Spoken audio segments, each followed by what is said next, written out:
एक रसिक अपने शरण्य श्याम सुंदर से कहता है, हे श्याम सुंदर, तुम ही हार मान लो।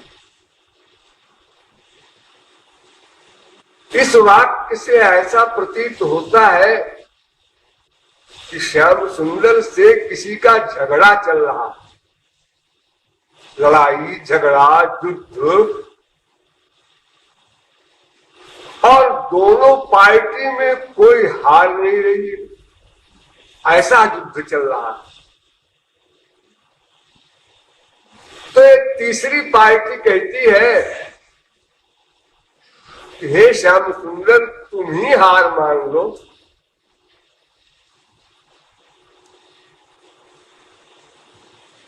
इस वाक्य में श्याम सुंदर से हार मानने की बात कही जा रही है। यह बात उचित नहीं है, क्योंकि श्याम सुंदर किसी से न जीत सके ऐसी कोई पर्सनैलिटी नहीं है। सभी उनके आश्रित हैं। यहां तक कि किसी भी पर्सनैलिटी की सत्ता, उनका अस्तित्व भी श्याम सुंदर के ऊपर निर्भर है। फिर युद्ध करने की बात कौन करे? कौन युद्ध कर सकता है भगवान से? क्योंकि न तत्समस्या भ्रजिकश्च दृश्यते। दुंदुभ घोष से वेद कह रहे हैं कि उसके समान ही कोई नहीं है, तो युद्ध कौन करेगा? और अगर करे भी, ऐसा भी होता है कभी कभी, असमर्थ भी क्रोधावेश में समर्थ से भिड़ जाता है, तो भिड़ जाता है तो एक ही ठोकर में समाप्त भी हो जाता है। लेकिन यहाँ तो लेखक कह रहा है कि ये दोनों पार्टियां बिल्कुल बराबर सी लगती हैं, क्योंकि कोई पार्टी हार नहीं रही। तो एक पार्टी से वो कह रहा है कि भाई तुम ही हार मान लो। मान लो का मतलब तुम हार गए ऐसा नहीं, लेकिन बनावटी रूप से हार मान लो। तो ये झगड़ा कैसा है, कहाँ का है, पहले उसको समझ लीजिए। झगड़ा एक फैमिली का है, एक परिवार का झगड़ा है। दो परिवार का नहीं, एक परिवार, आपसी मामला है। उस परिवार में कौन कौन है और किससे किससे झगड़ा हो रहा है, ये जानना है। तो एक तो भगवान है, और एक उनकी नौकरानी का लड़का है। भगवान की दासी का पुत्र और एक भगवान का बेटा है। बस इतनी बड़ी फैमिली है। और झगड़ा चल रहा है कब से? जब से कब भी नहीं था, तब से, अर्थात अनादिकाल से, सदा से सनातन झगड़ा। लेकिन ये बात समझ में नहीं आती कि भगवान की नौकरानी तो माया है। हाँ, तो दासी रघुवीर की नौकरानी।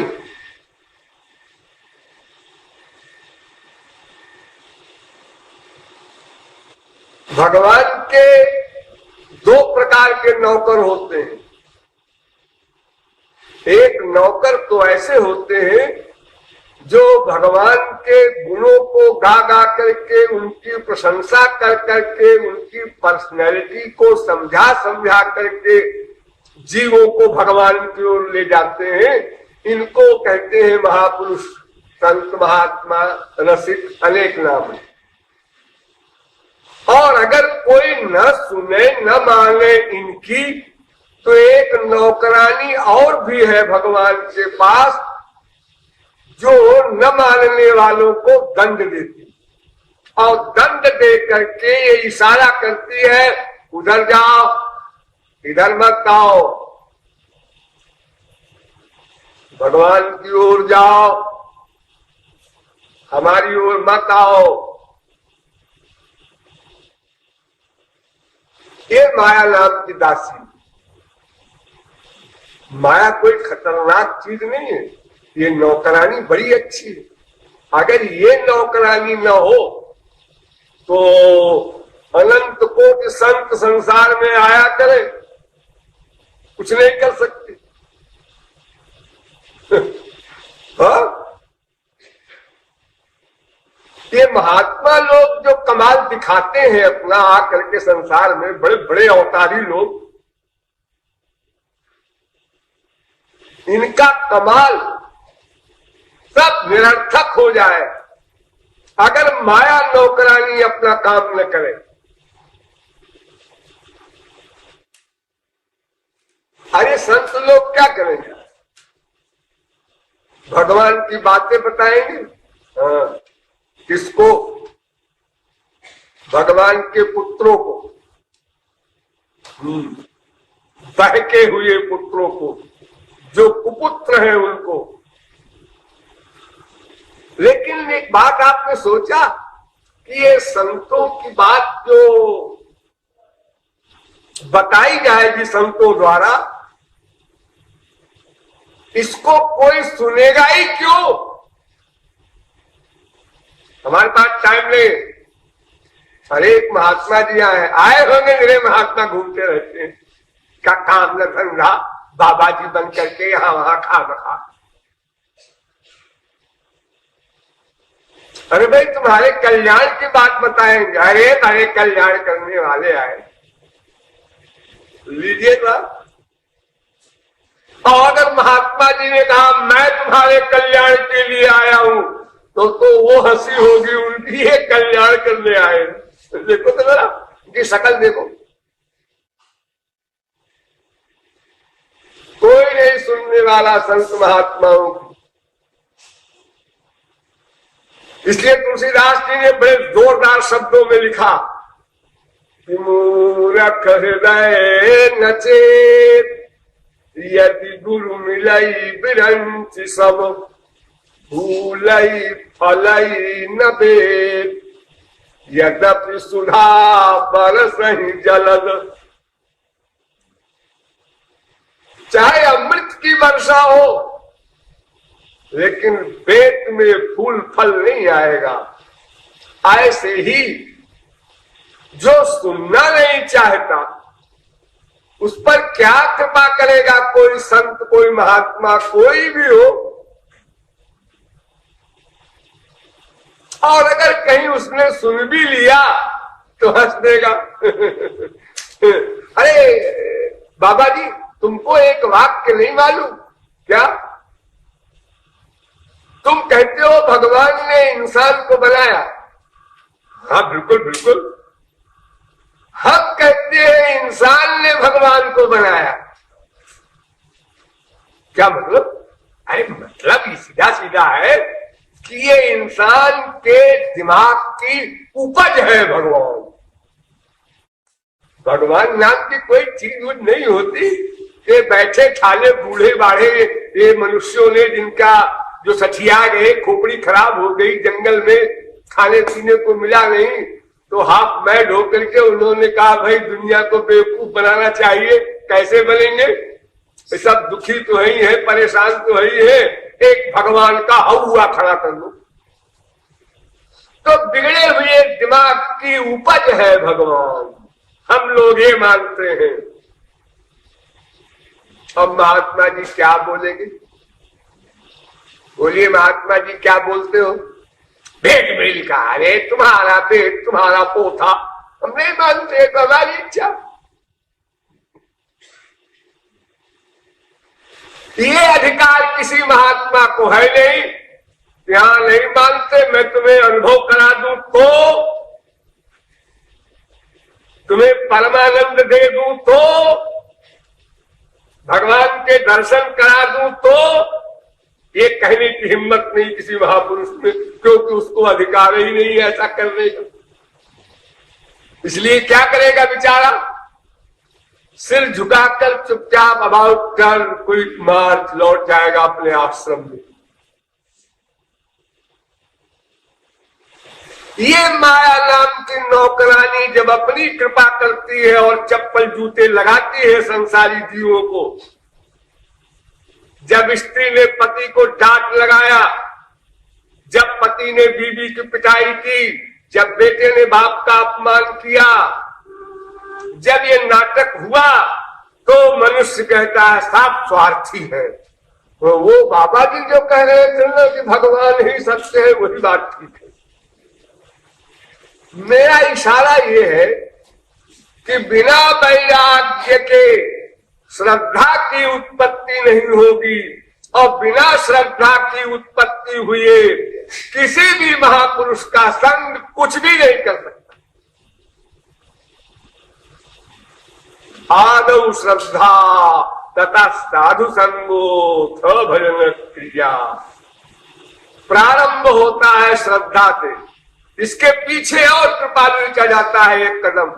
श्रद्धा की उत्पत्ति होती है वैराग्य से, और वैराग्य की उत्पत्ति दो प्रकार से होती है, एक तो विवेक से और एक चप्पल जूते से। तो विवेक से वैराग्य होना ये तो पुस्तकों में लिखा है, फैक्ट में कहीं दिखाई नहीं पड़ता, और जहां दिखाई पड़ता है वह पूर्व जन्म के संस्कारी लोग हैं। अगर आप कहें अमुक महात्मा ऐसा हुआ, उसके शरीर भी ठीक है, रूप भी है, गुण भी है, बुद्धि भी है, ज्ञान भी है, परिवार भी है, सब कुछ है, कोई गड़बड़ नहीं है, फिर भी वो भगवान की ओर चला, तो ये बात एक अपवाद है नियम का। अर्थात तमाम जन्मों की उसकी कमाई थी, वो अचानक दे दी गई, इसलिए वो ऐसा बन गया। अब नियम ये है, जो गधा भी जानता है कि सुख के माथे सिल परो, नाम हृदय ते जाए, अब बलिहारी वा दुख की कि पल पल नाम रटाए। जो कुंती ने वर मांगा था, विपद संतु न शाश्वत, जो भगवान का कानून है, यस्याम अनुगृह्णामि, मैं जिस पर कृपा करता हूं, यानी जिसको माया चप्पल लगाती है वो माया से अबाउट टर्न होता है। अरे उसको माया मत बोलो, ऐसे बोल दो, माँ बाप बेटा स्त्री पति दोस्त, ये संसार ये चप्पल लगाता है का मतलब माया चप्पल लगाता है। ये सब माया के परिवार वाले लोग हैं, उनकी पार्टी के हैं, ये सब कमर कसे हैं कि तुमको ईश्वर की ओर नहीं जाने देंगे, हम तुम्हारे बाप, हम तुम्हारी माँ, हम तुम्हारी बीवी, हम तुम्हारे पति, हम तुम्हारे बेटे, सब पकड़े हुए हैं चारों ओर से उसको। यहाँ बैठे हुए लोगों में कई लोगों को अभी अभी ये चांस मिला होगा जब मनगढ़ आने की प्लान बना होगा। आप लोगों को अनुभव होगा, घर में 10 आदमी है, एक कहेगा क्या बार बार मनगढ़ क्या है वह? अरे भगवान सब जगह है, अपना यही ध्यान करो, कीर्तन करो, भजन करो। अब क्या कीर्तन भजन करना उसका, वो तो हृदय में रहता है, वही तो कराता है सब कुछ। और एक कदम आगे चले गए, ब्रह्म ज्ञान भी पीछे रह गया, क्योंकि ब्रह्म ज्ञानी को तो चिंतन करना पड़ता है। ये ऐसे ब्रह्म ज्ञानी है, वही तो कराता है सब, वही तो करा रहा है। वो कह रहा है अपने बाल बच्चों से प्यार करो। ये सब बाल गोपाल है।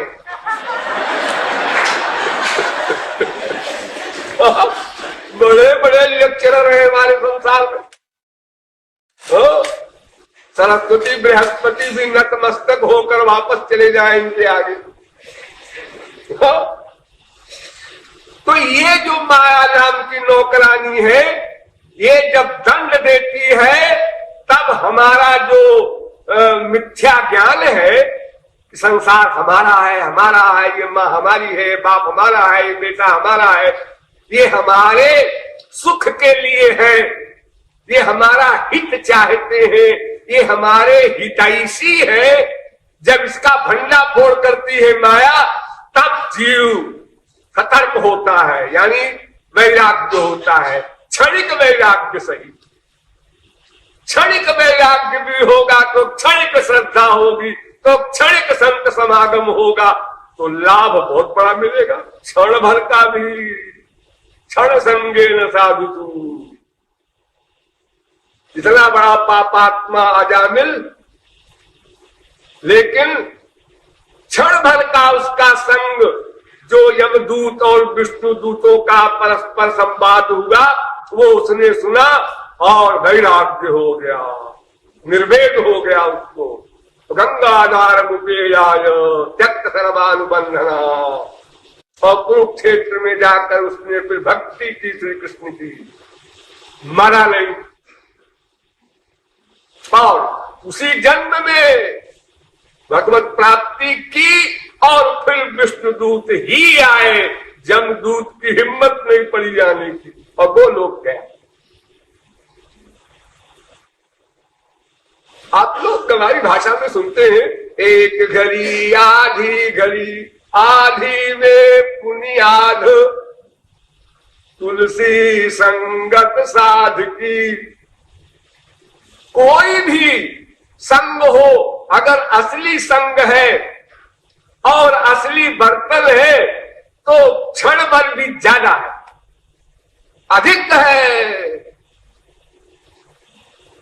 ये जो लाइट है, इसकी गति 1 सेकंड में 1,86,000 मील, लेकिन इतना भी समय नहीं लगेगा, 1 सेकंड भी नहीं। यदि पात्र ठीक हो, श्रद्धा संपन्न हो, लेकिन उतनी बड़ी श्रद्धा 10% की पहले नहीं होती। अच्छा नहीं 10% की हुई, 10% हुई तो 10% लाभ मिलेगा। यानी स्पिरिचुअल लाभ लेने के लिए पात्र बनाने की जो परमावश्यकता है, वो वैराग्य से होगी। और वैराग्य तभी होगा जब ये धोखा देने वाले लोग अपने असली रूप में आ जाए। असली रूप में ये आप लोगों की फैमिली में जो आपके सब अपने लोग हैं, जिनको आप अपना समझते हैं, ये सब आपसे छुपाते हैं और आप भी उनसे छुपाते हैं। ये तो आपको पता है, हाँ ये तो पता है। ऐसे ही वो भी छुपाते हैं। जैसे आप तिक्रम करके उन लोगों से स्वार्थ सिद्धि करते हैं, ऐसे वे लोग भी तिक्रम करते रहते हैं आपके खिलाफ, भीतर कुछ बाहर कुछ। एक बराबर शो दिखावा, स्त्री पति बाप बेटे सब करते हैं आपस में। अगर संसार में ये बनावट, ये शो, ये दिखावा, ये छलावा, ये मिथ्यापन 1 घंटे को मिटा दिया जाए केवल, तो ये जो 5 अरब आदमी है, इनमें से 5 आदमी भी न बचे, सब मारधाड़ समाप्त। हाँ, बीबी मेरे खिलाफ ये सोचती है, पति मेरे खिलाफ ये सोचता है, बेटे ने मेरे खिलाफ ये सोचा, क्रांति हो जाए इमीडिएटली। लेकिन सब छुपाए रहते हैं, बाहर कुछ भीतर कुछ, और सब एक दूसरे के धोखे में पड़े रहते हैं। इसलिए संसार चल रहा है किसी प्रकार। रोते गाते। तो अगर संसार का असली रूप कोई जान ले, यानी नकली रूप के होते हुए असली रूप जान ले, ध्यान से समझो। अर्थात वो कह रहा है तुमसे, तुम पिताजी मेरे प्राण प्यारे हो, तुम पति जी मेरे प्राण प्यारे हो, तुम बेटे जी मेरे प्राण प्यारे हो। ये जो मुख से कह रहा है ये नकली है। अरे प्राण को छोड़ो, शरीर से भी प्यारा कोई विश्व में नहीं हो सकता। प्राण प्यारा तो केवल भगवान। शरीर अपना है सबसे नीचे, इसके बराबर भी कोई प्रिय नहीं हो सकता विश्व में। स्त्री हो, पति हो, बाप हो, बेटा हो, सब इसके नीचे है शरीर। अगर माँ बेटे प्यार करने के व्याकुल होकर के एक दूसरे को चिपटाने के लिए जा रहे हो, बाप बेटे, माँ बेटे, भाई बहन, स्त्री पति, कोई भी, और बीच में एक रबड़ का सांप फेंक दो, अरे असली नहीं नकली फेंक के देखना, नहीं असली कहीं से लाके फेंक दो, कान में खड़ा हो जाए और कह दो कि कृपाल ने लेक्चर में बताया था। अरे रबड़ का सांप फेंक दो, फिर देखो वो दोनों के हाथ जो आलिंगन के लिए बढ़ रहे थे वो किधर जाए और पैर किधर जाते हैं। अपना शरीर संपूर्ण संसार से परे है, अधिक प्रिय है, उससे अधिक प्रिय मन है, उससे अधिक प्रिय बुद्धि है, उससे अधिक प्रिय आत्मा है, उससे अधिक प्रिय परमात्मा है। ये सब आगे वाली बातें। तो हम जब किसी से कुछ स्वार्थ चाहते हैं तो उतनी ही नम्रता के, उतने ही प्यार के गढ़ गढ़ करके बनावट के शब्दों को बोलते हैं। अधिक स्वार्थ है सिर भी झुका, हाथ भी झुका, वाणी भी झुकी, सब झुके।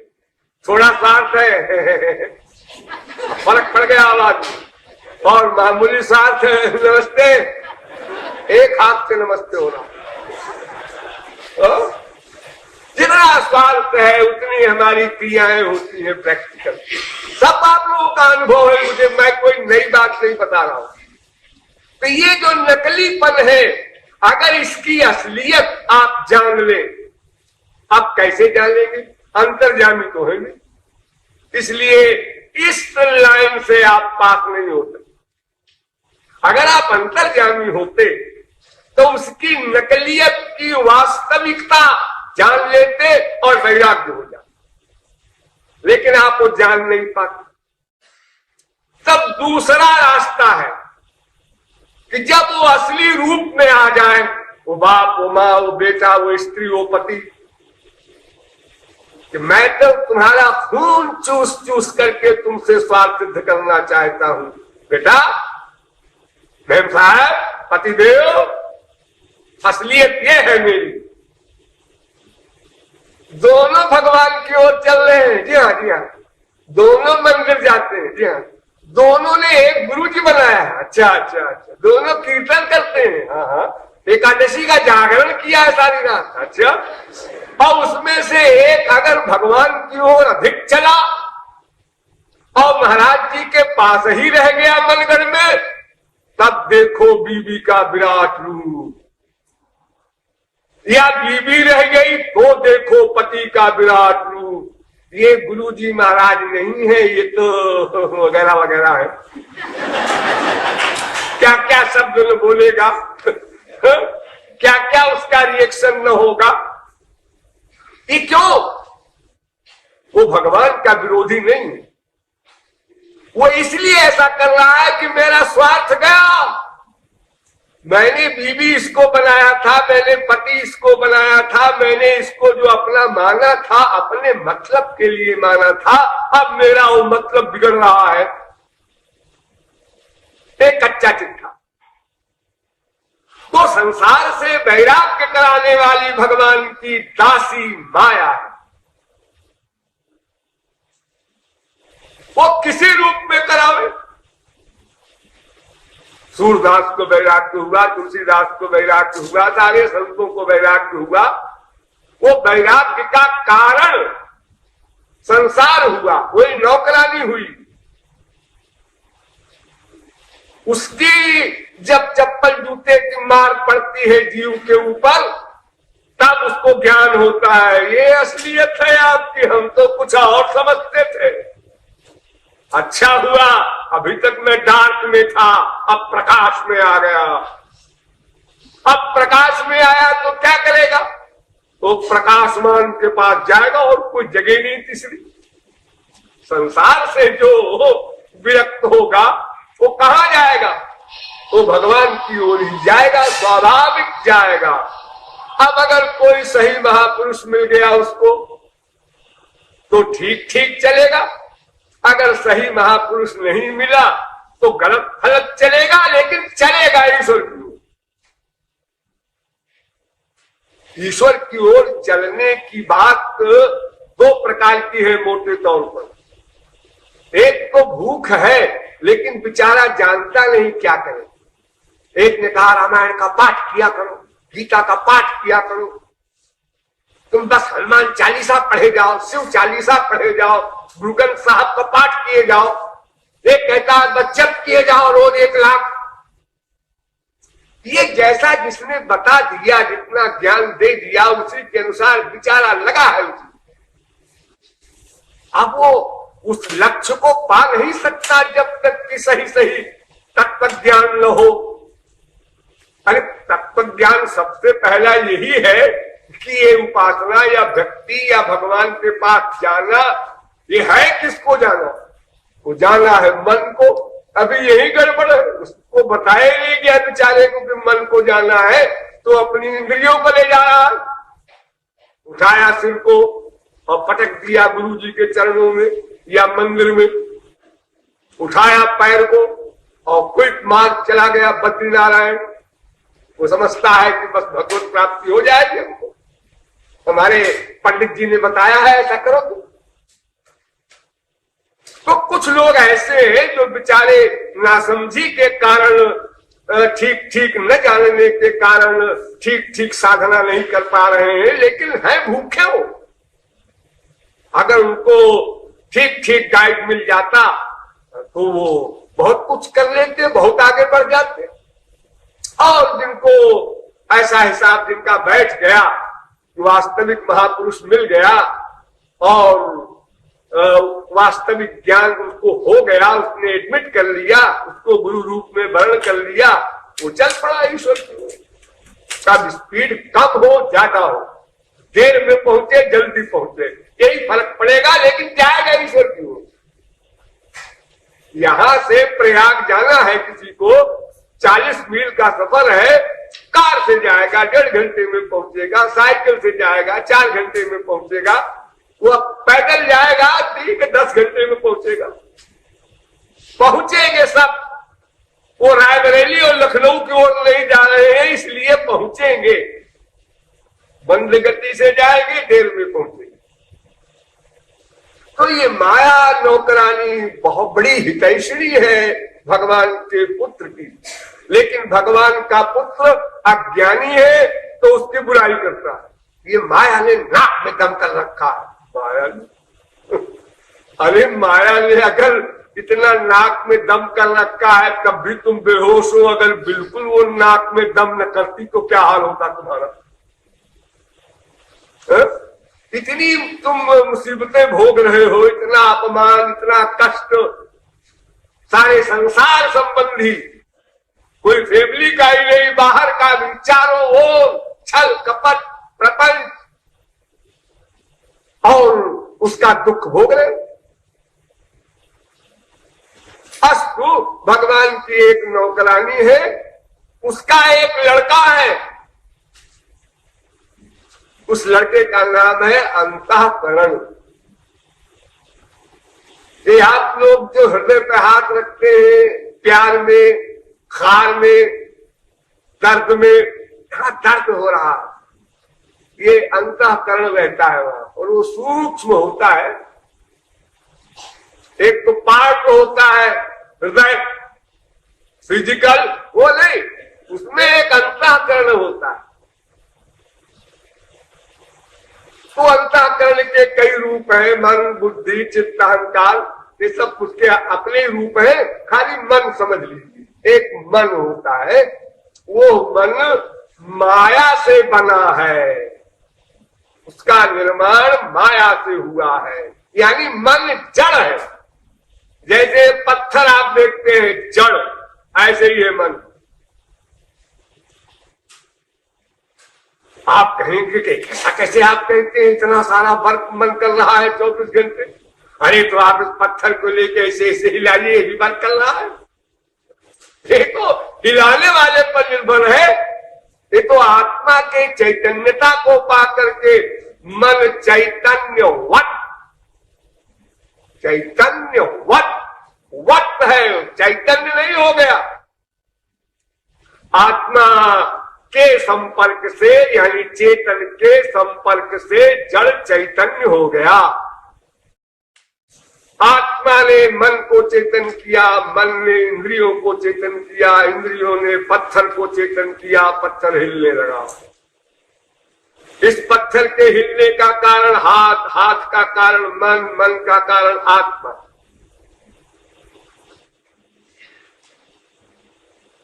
तो ये मन माया का पुत्र है। जो भी जड़ वस्तु है सब माया की संतान है। केवल मन ही नहीं, शरीर भी, आप ये संसार के जो सामान है मटेरियल, ये भी सब माया की संतान। केवल एक आत्मा को छोड़ दीजिए और एक परमात्मा को छोड़ दीजिए, बाकी जो बचा सब माया की संतान। बस सीधी सी बात। तो मन जड़ माया रूपी नौकरानी का पुत्र और आत्मा भगवान का पुत्र। अमृतस्य वै पुत्रा। अरे पुत्र ही नहीं, सब कुछ है। परमात्मा तो आत्मा का सब कुछ है, सखा भी है, पिता भी है भगवान। जो कुछ नाता संसार में हो सकता है उससे और अनंत गुना अधिक नाता है आपका भगवान।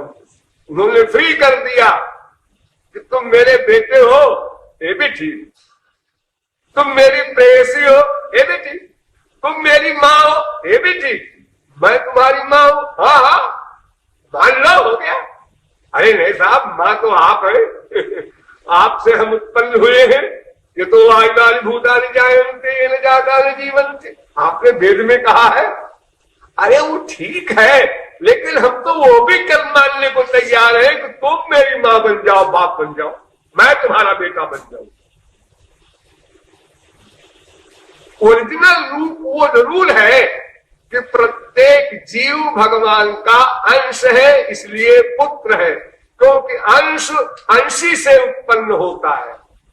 वो अनादि उत्पन्न है, ये सही है, उसका प्रारंभ नहीं है, लेकिन है तो भगवान का अंश, माया का अंश तो नहीं है।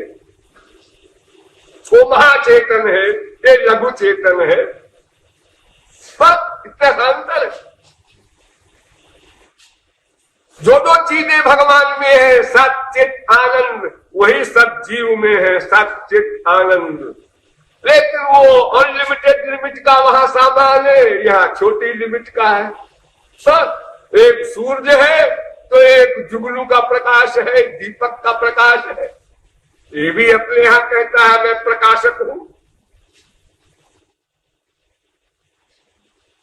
एक विधाता है, सृष्टि करता है, एक कुंभकार है, वो कहता है मैं भी अनेक प्रकार के बर्तन बनाता हूं, मेरा भी नाम रखो विधाता, कुम्हार। तो ये मन भगवान की नौकरानी यानी माया का पुत्र है और जीव भगवान का पुत्र है, ये ओरिजिनल रूप है। हाँ, अब देखिए लड़ाई किसमें हो रही है? बाप बेटे में हो रही है। बाप बेटे में लड़ाई हो, संसार में होती है तो उतना खराब नहीं है, होता रहता है संसार में। स्त्री पति में भी लड़ाई होती रहती है, तो कोई आश्चर्य नहीं। कोई सुने कौन लड़ रहा है? स्त्री पति। अच्छा, जरे घर घर में होता है, किसी को आश्चर्य नहीं होता है सुनकर। ये कौन लड़ रहे हैं? जी बाप बेटे। अच्छा अच्छा अच्छा, अरे तो होते रहता है। भाई बहन तो ठकान है। लेकिन ये लड़ाई चित्र है कि भगवान से लड़ रहा है कौन? भगवान की नौकरानी का बेटा। भगवान से लड़ रहा है भगवान की नौकरानी का बेटा, जबकि भगवान की नौकरानी ही जड़ है, उसके बेटे की कौन कहे? अगर भगवान अपनी पावर न दे तो माया किसी के खिलाफ क्या वर्क कर सकती है? उसका अपना ही वर्क करने वाला वर्क बंद हो जाए। जासु सत्यता ते जड़ माया, भास सत्य इव इव। वो लगती है चेतन के समान, महाचेतन भगवान की पावर पाकर के, अन्यथा वो तो जड़ है। फिर उसके बेटे की क्या हैसियत? जब उसकी मां की कोई हैसियत नहीं है तो बेटे की क्या हैसियत होगी? और फिर ये तो डायरेक्ट भगवान का बेटा है जीव, और नौकरानी को तो भगवान ने स्वयं कहा है गीता में, अपरेयमित स्वन्याम। ये तो अपरा है, अपरा माने निकृष्ट। माया मेरी जो शक्ति है, नौकरानी है, दासी है, कुछ कह लो, ये निकृष्ट है।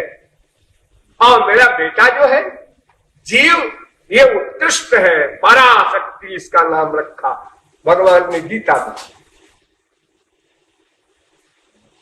तो जो निकृष्ट शक्ति है उसका भी एक अंश मन, और उत्कृष्ट शक्ति के शक्तिमान भगवान से टक्कर ले, ये तो एक हंसी की बात है। कोई सुनेगा कहेगा अरे क्या टक्कर वक्कर हुई होगी जी? अरे क्या टक्कर लेगी ये? माया पूरी नहीं टक्कर ले सकती, माया का पुत्र मन क्या लेगा? अनंत कोटि ब्रह्मांड बनाया माया ने, हाँ बनाया, और भगवान ने संकल्प किया अनंत ब्रह्मांड समाप्त हो जा। इतनी मेहनत से बनाया माया ने, और जी बनाया करे, वो सर्वशक्तिमान है, उसका अध्यक्ष मायाधीश। माया के बनाने में कितना समय लगा, लेकिन उसके मिटाने में एक क्षण में नहीं लगता। सुप्तंचास्ते महाप्रलय। ठीक, अब आप समझ गए कौन कौन लड़ रहे हैं।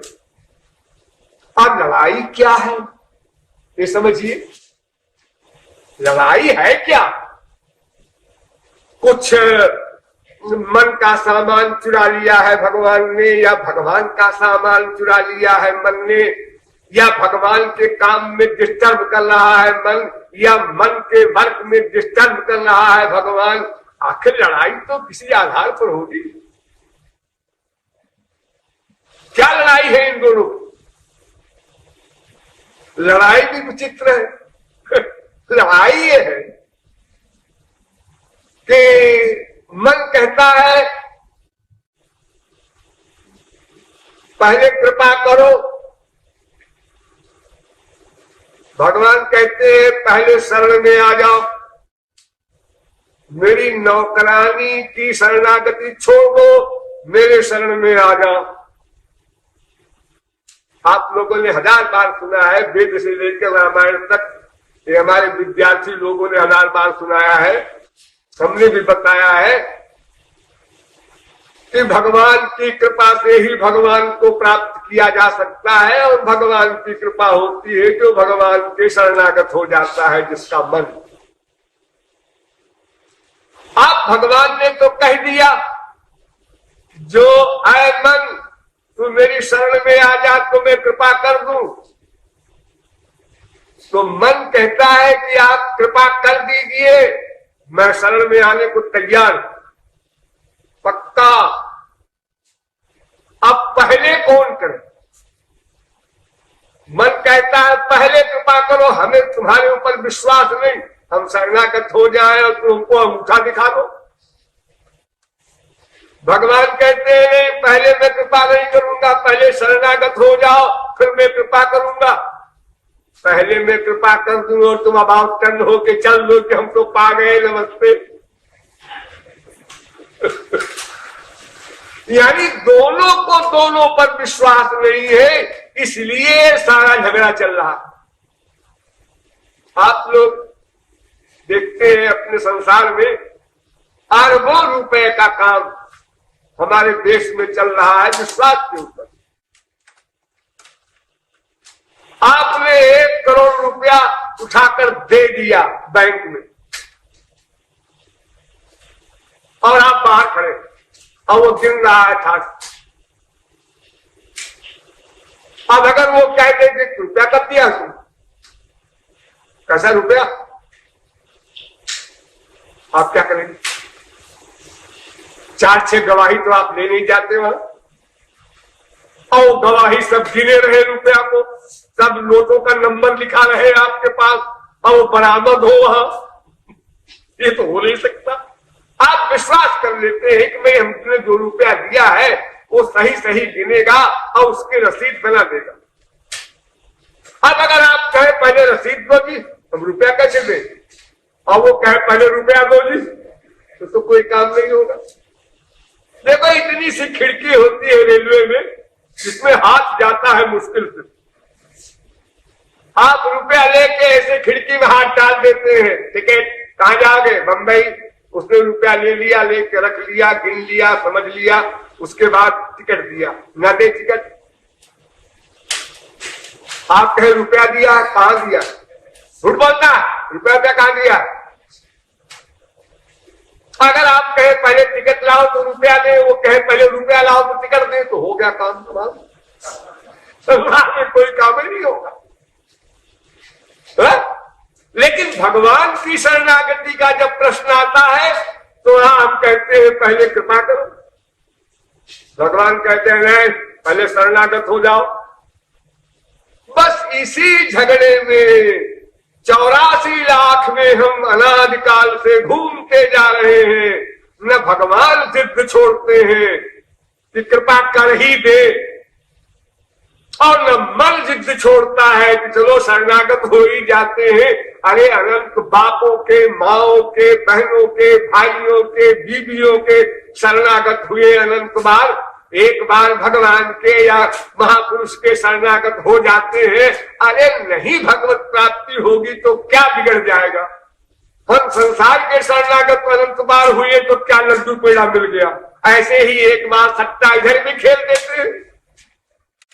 लेकिन एक बार भी उसने न सोचा अनंत जन्मों में, और बाकी सब के शरणागत होता रहा। किसी के प्रति उसको जरा भी डाउट की बुद्धि नहीं हुई, सबके प्रति शरणागति, सबके प्रति विश्वास संसार में हो रहा है। और जब भगवान का प्रश्न आया तो पहले कृपा करो, आप तो कृपालु है ना, कृपा करो ना। ये सब फट मत लगाइए, सीधे सीधे कृपा कर दीजिए, फिर देखिए हम कैसे शरणागत होते हैं। रिकॉर्ड तोड़ में शरणागति का, ऐसे शरणागत हो जाए। देखो, और अनेक प्रकार के तर्क देंगे। देखो, तुरंत का पैदा हुआ बच्चा न मां को पहचानता है और न मां का स्तन पहचानता है, तो मां उसके मुंह मुंह में स्तन अपने हाथ से निचो करके डाल देती है। जब मीठा मीठा लगता है रस पीने लगता है, फिर माँ को मुसीबत कर देता है वही बच्चा, अरे खा जाएगा मुझे, छोड़, बन जाती है माँ। लेकिन थोड़ा सा पिलाया माने ना, ऐसे ही तुम भी एक बार पिला दो कृपा करके ना, फिर देखो कैसे शरणागत होते हैं। ये अपना तर्क देता है, भगवान अपना देते हैं, वो तर्क वितर्क सुतर्क ये सब तो चलता रहा, लेकिन लॉस किसका हो रहा है? दोनों का हो रहा है। भगवान का भी लाभ हो रहा है, जीव का भी लाभ हो रहा है। 84 लाख में घूम रहा है ये अंतःकरण। ये आपके पास जो मन है ये अनादि है, सदा से है, ये कभी प्रारंभ नहीं हुआ। जब आप कुत्ते बने तो अंतःकरण का ज्ञान आपका जो इस समय का है वो आवृत हो गया। अब कुत्ते को जितना ज्ञान होता है उतना ज्ञान दिया गया आपको। अब जब आप गधे बने तो कुत्ते का ज्ञान छीन करके गधे की योनि वाले ज्ञान में लिमिटेड कर दी गई आपकी बुद्धि। बाकी ज्ञान भी सब है, वो कहीं गया नहीं, लेकिन वो पेंडिंग में रख दिया जाता है। जिस योनि में भेजा जाता है उस योनि की स्टेज का ज्ञान दिया जाता है। तो अनंत जन्मों में आप भटकते रहे, आपका लाश हुआ, रहा हुआ। और भगवान का लाश क्या हुआ? अरे भगवान को हमारे साथ साथ चलना पड़ा 84 लाख में, अकेले नहीं जाएंगे, साथ चलना पड़ेगा भगवान को। द्वादुपर्णा सयुजा सखाया, जहां जहां जीव जाएगा वहां वहां उसके साथ भगवान रहेगा। वरना जीव में चेतना शक्ति कौन देगा? जीव के कर्मों का हिसाब कौन रखेगा? ये कुत्ते की जोनी में कितने साल तक रहे? ये कुत्ता किसका बने? ये कार में चले या डंडे खाए गलियों में? कुत्ते कुत्ते में अंतर होता है, आदमी आदमी में अंतर होता है, गधे गधे में भी अंतर होता है। हर योनि में अलग अलग सुख दुख सबके होते हैं। वो उसके पिछले कर्म के अनुसार फल रूप में अपने आप को आने जाएंगे। क्यों? कर्म जड़, अपने आप फल कैसे बन जाएगा? हमने जो कर्म किया पिछले जन्म में या इसी जन्म में, वो अपने आप को फल बनेगा नहीं। उसको एक चेतन शक्ति चाहिए, सर्वज्ञ हो, न्यायी हो, पक्षपात न करे और ठीक समय पर फल दे। ये भगवान कर सकता है और किसी में सामर्थ्य नहीं है। तो इतना सब जो बवाल भगवान के सिर पर आया है उनका भी तो लाश हुआ। आराम से बैठे रहते अपना, जैसे हम घूम रहे हैं तो भी हमारे पीछे पीछे घूम रहे। संसार में जैसे आप लोग कहते हैं ना, तो उसने बदतमीजी किया, फिर मैंने खदेड़ लिया उसको, फिर वो भागता गया, फिर मैं खदेड़ता गया। तो क्यों जी? वो जो भागता गया तो जितना कष्ट उसको भागने में मिला उतने तुम्हें खदेड़ने में मिला। तो कमाल क्या बता रहे हो अपना? वो भागता गया, मैं खदेड़ता गया। तो दोनों बराबर बराबर तो थके। अगर वो भागता और तुम खड़े रहते तब तो कमाल है।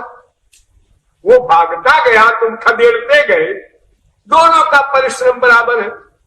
तो हम 84 लाख में घूमते रहे और भगवान हमारे पीछे पीछे जितने हम कर्म करें प्रतिक्षण उतने वो नोट करें। उनका भी वर्क उतने बड़ा,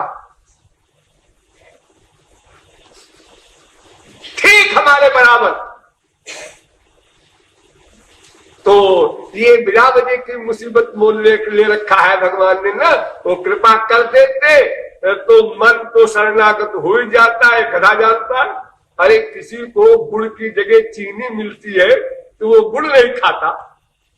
तो ये संसार का जो आनंद है कूड़ा कबाड़ा, इसकी जगह पर कोई परमानंद का एक बिंदु क्या आभास भी मिल जाए तो कौन इसकी तरफ निगाह उठाकर देखेगा।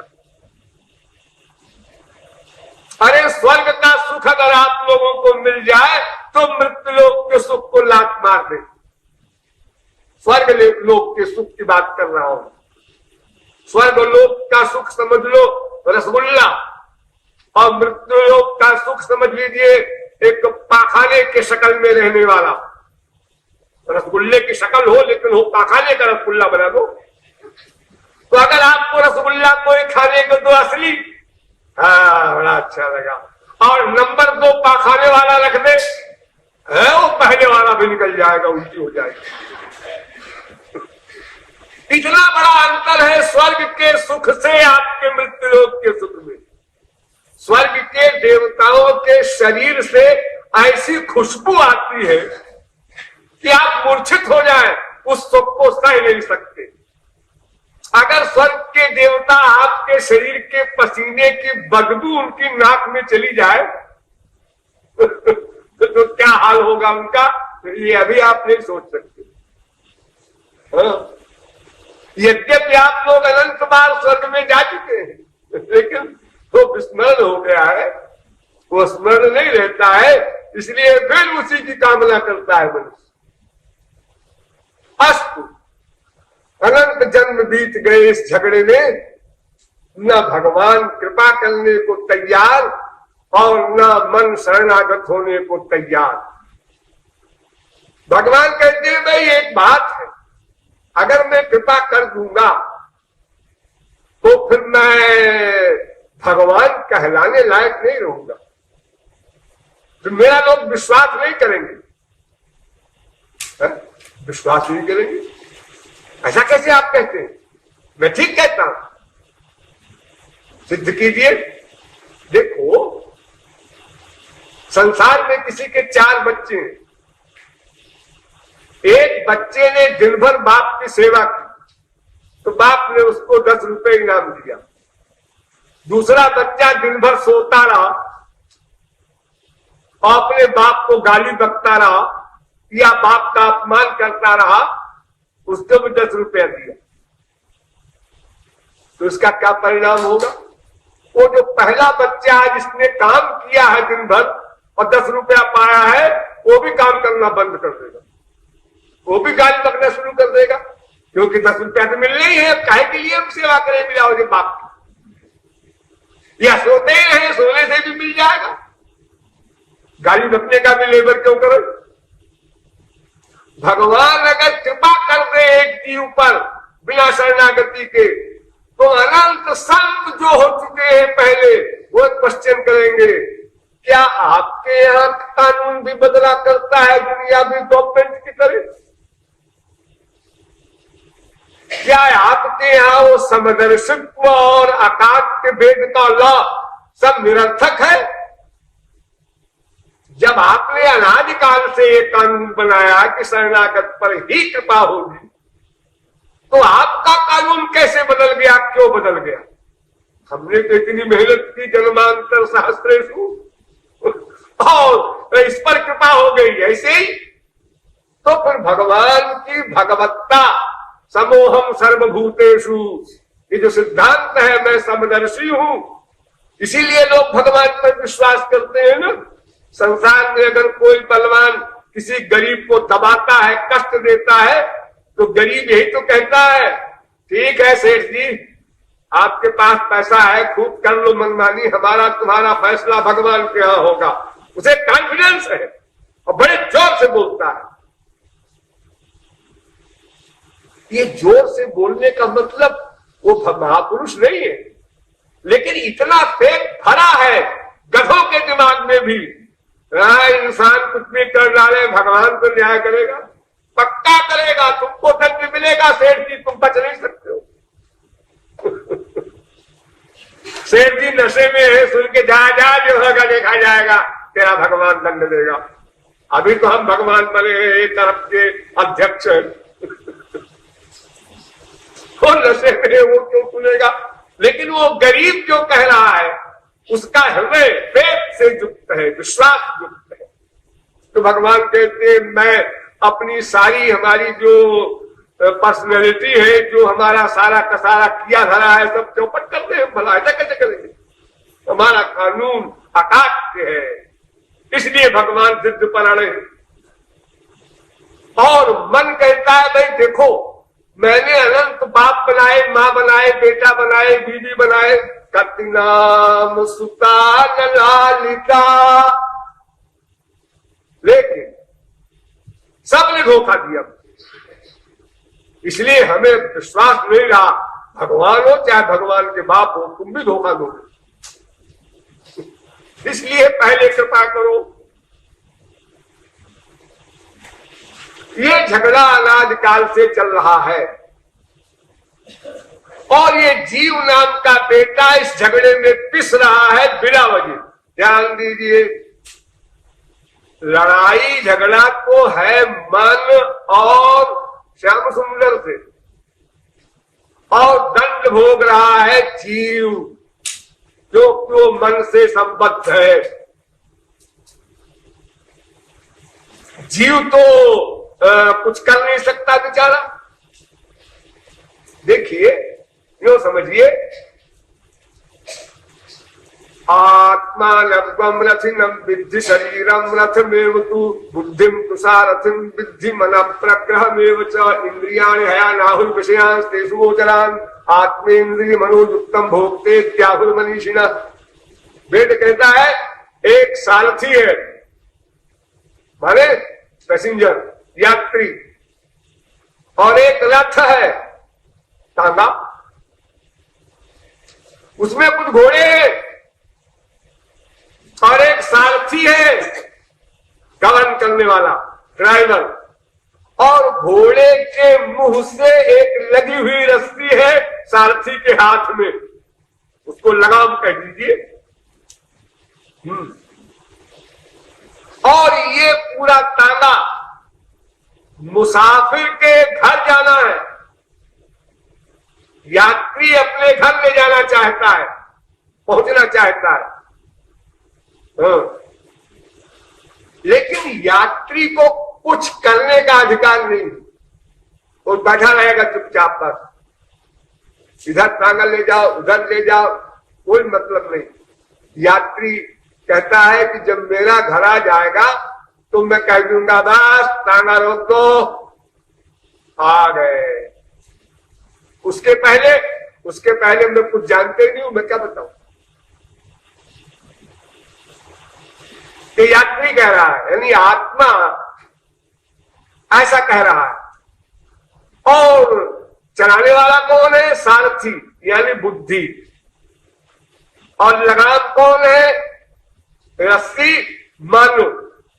और इंद्रियां क्या है? घोड़े। ये शरीर क्या है? आपका रथ, यानी शरीर रथ है, इंद्रियां घोड़े हैं, मन लगाम है, बुद्धि ड्राइवर है, आत्मा मुसाफिर। और जाना है परमात्मा के पास, ये आत्मा का गंतव्य स्थल, एम उद्देश्य। और इस स्थिति में सारा दारो मदार आकर रुकता है बुद्धि के ऊपर। बुद्धि के ऊपर बुद्धि जिधर कहेगी बस, यानी जिधर को इशारा करेगी बुद्धि, इंद्रियां उसी तरफ चलेंगी, घोड़े उसी तरफ चलेंगे और रथ उसी तरफ अपने आप चले जाएंगे। पूर्व पश्चिम उत्तर दक्षिण, राइट साइड हो रॉन्ग साइड हो, और रथ चलता रहेगा हमेशा, रथ रुक भी नहीं सकता है। आगे गया पीछे आया, इधर गया इधर आया, इधर आनंद ले नहीं मिला, इधर चलो इधर भी नहीं मिला, इधर चले इधर भी नहीं मिला। ये बाप खराब, इसका बाप अच्छा होगा, ये बीवी खराब, ये बीवी अच्छी होगी, ये बेटा खराब, ये आदमी खराब, ये आदमी अच्छा होगा, इससे दोस्ती कर ले, ये भी खराब निकला, इससे कर ले, ये भी खतरनाक निकला। यही रिहर्सल कर रहे हैं हम लोग। अनंत जन्म बीत गए फिर भी डिसीजन कुछ नहीं। इतनी ठोकर खाने के बाद अगर डिसीजन हो जाता तो भी चलो कोई बात नहीं, देर आए दुरुस्त आए, कुछ नहीं। जैसे कुत्ते को डंडा मारो तो दुश्मनी से देखता है मारने वाले को, और अपने दुख को रो करके निकालता हुआ भागता, और दूर जाकर जब कष्ट मिट गया और गुस्से में देख रहा है आपको, डंडा मारा है आपने और आपने रोटी दिखाया, तो दुम हिलाता हुआ कुत्ता फिर आ जाता है। आप भूल गए हो, चाहे दोबारा फिर आप डंडा लगा दे टुकड़ा देने के बजाय, लेकिन वो आएगा। बस बिल्कुल टू कॉपी यही हाल है हम लोगों का, मां के प्रति, बाप के प्रति, बीवी के प्रति, बेटे के प्रति, पति के प्रति, हर एक के प्रति। उसने डांट लगाई, अरे कैसा बाप है, कैसी माँ है, कैसी बीवी है, अरे क्या हमारी लाइफ खराब होगी ऐसी बीवी से ब्याह होकर।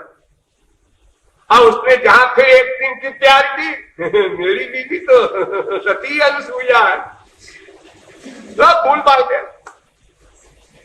इतनी जल्दी भूल जाता है मनुष्य कि आश्चर्य होता है।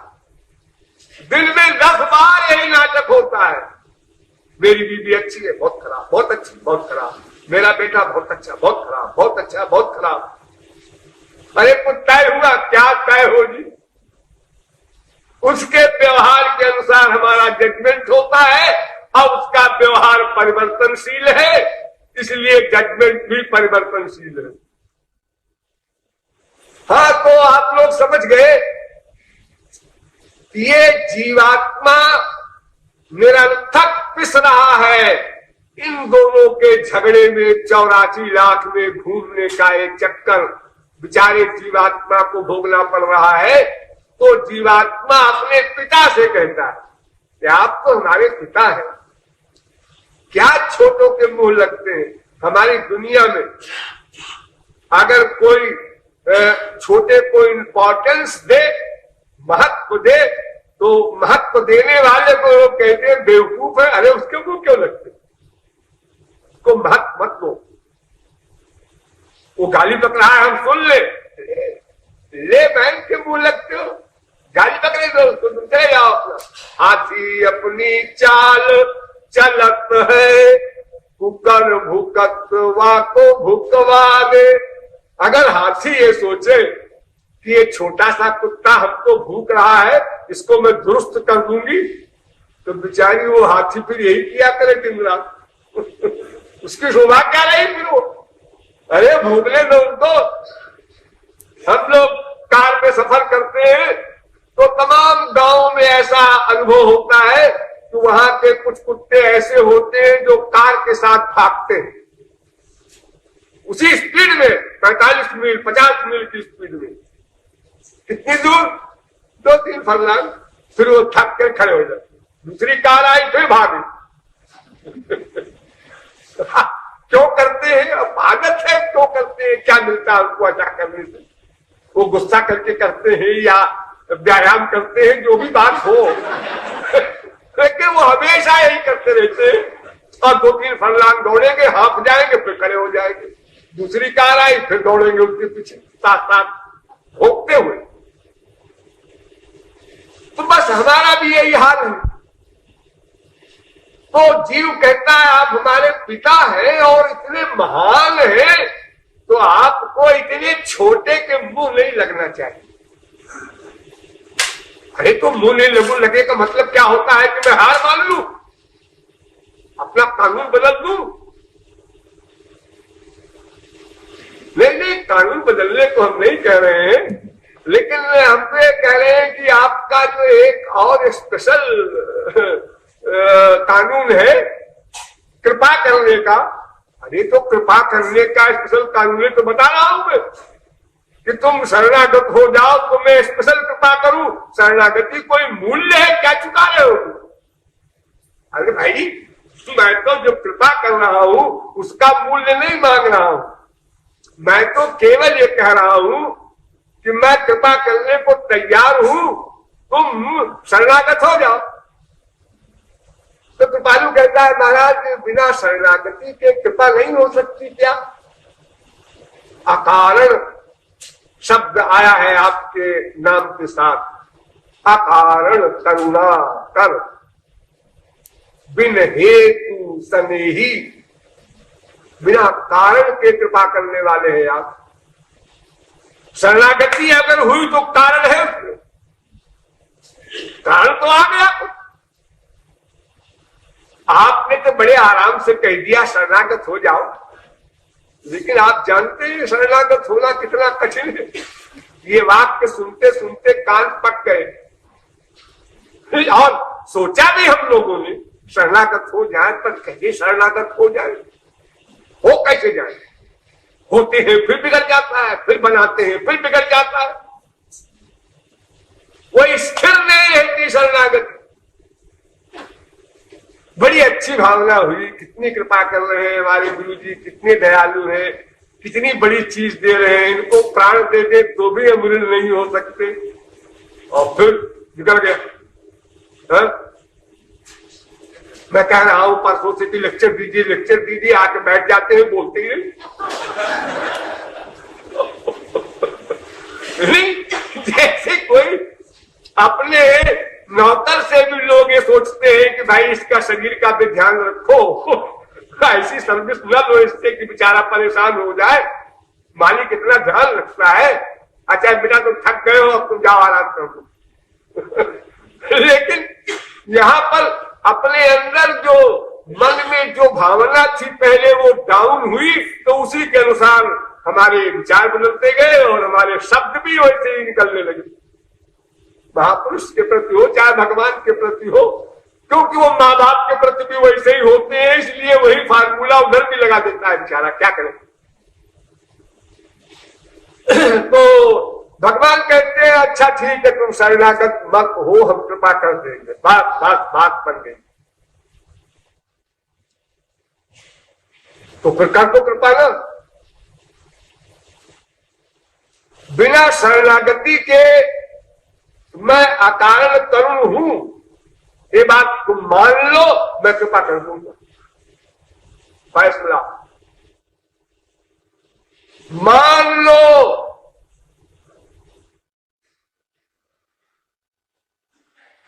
मैं अकारण तरुण हूं, ये मान लो बाबा, बस। ये फेक नहीं है, ये तो तुम किसी बात पर तैयार नहीं हो, कृपा चाहते हो। अरे विश्वास कर लो, मैं अकारण तरुण हूं, बस मैं कृपा कर दूंगा। यही तो झगड़ा है, शरणागति में भी यही रुकावट है। सब जगह वही तो एक गड़बड़ कर रहा है, हमारा अंतःकरण वो विश्वास करने को तैयार नहीं। तो साहब फिर आप ये क्यों कहते हैं कि आप अकारण कर रहे हैं? तो मत बोलिए, और अगर आप मुझे अकारण करुण कहते हैं तो मानिए, और अगर आप मान लीजिए तो मैं तत्काल कृपा कर दूंगा और आपका काम हो जाएगा। आपको कुछ भी लेबर नहीं करना पड़ेगा, ये कृपालु का फैसला है। मन ने सुन लिया, सिर नीचे कर लिया, और उत्तर में इतने कहा उसने कि सोचेंगे। आप ठीक कहते हैं, हमें तो विश्वास नहीं है, गड़बड़ी हमारी है, लेकिन अब सोचेंगे। ठीक है, सोच के जवाब देना बाद में। बोलिए वृंदावन बिहारी लाल की।